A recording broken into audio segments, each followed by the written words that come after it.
75% of Americans believe we are headed in the wrong direction, according to nearly every single national poll. NBC News recently had a poll that showed Republicans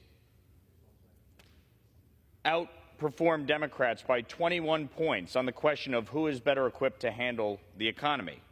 Why? Because Bidenomics has been an absolute disaster. Record inflation, skyrocketing energy prices, higher grocery bills. People are struggling. This administration has increased spending by over $5 trillion in new spending in just 2 years. The American people elected a House Republican majority to serve as a check and balance on this administration and on the Senate, but also to govern.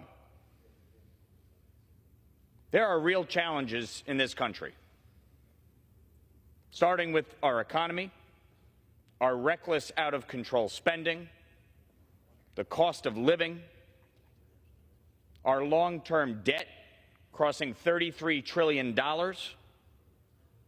the fact that if we do nothing, Social Security and Medicare will both go broke within the next decade. And then, of course, immigration and the crisis at our southern border. Since Joe Biden took office, 6 million migrants have crossed our southern border, many of them illegally. Asylum cases taking 2 to 3 years at minimum to be heard. This administration has failed to combat the malign influence of the cartels trafficking women and children, trafficking drugs, fentanyl, pouring into our communities, killing 70,000 Americans just last year. It is shameful. And yet, what do the American people see? They see a government on the precipice of a shutdown. Now, my colleagues across the aisle will pin it squarely on the Republicans. But let's be clear, through this appropriations process, we have now passed 4 appropriations bills through the House. Senator Schumer and Senate Democrats have passed exactly 0 appropriations bills through the Senate. 0. Our fiscal year ends tomorrow. So Congress has not done its work to pass these appropriations bills, either through the House or the Senate, by the September 30th deadline.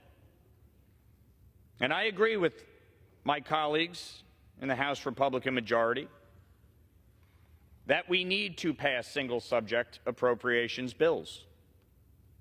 The committee has been doing that work. It's important work, but it takes time. It takes time to go line by line by line and break the way this place has operated for 3 decades. And we need time to complete that work.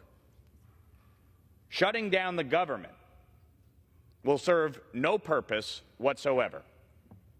And in fact, it will tank an already fragile economy because of the Biden administration's policies.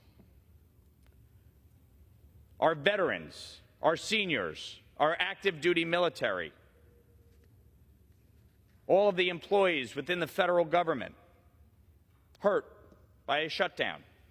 Our stock market, our 401ks impacted. There is absolutely no reason for a shutdown.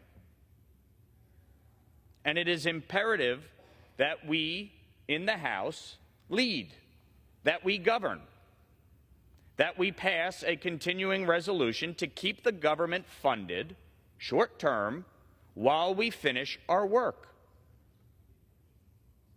People can blame leadership. People can say, we should have done this back in July.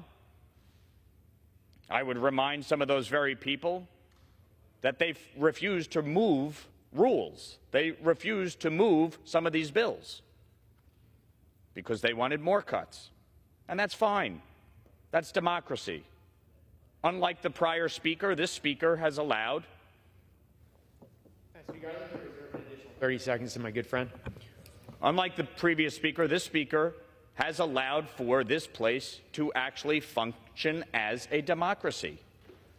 He's not ruling it with an iron fist. So many people complained about the way that was previously run, and now they kind of want it run like that again. It's not the way we should operate. We need to pass a CR. Any CR in a divided government ultimately will be bipartisan. We all know that. There's no partisan CR that's going to become law in a divided government. Gentleman's but we time has have to expired. negotiate.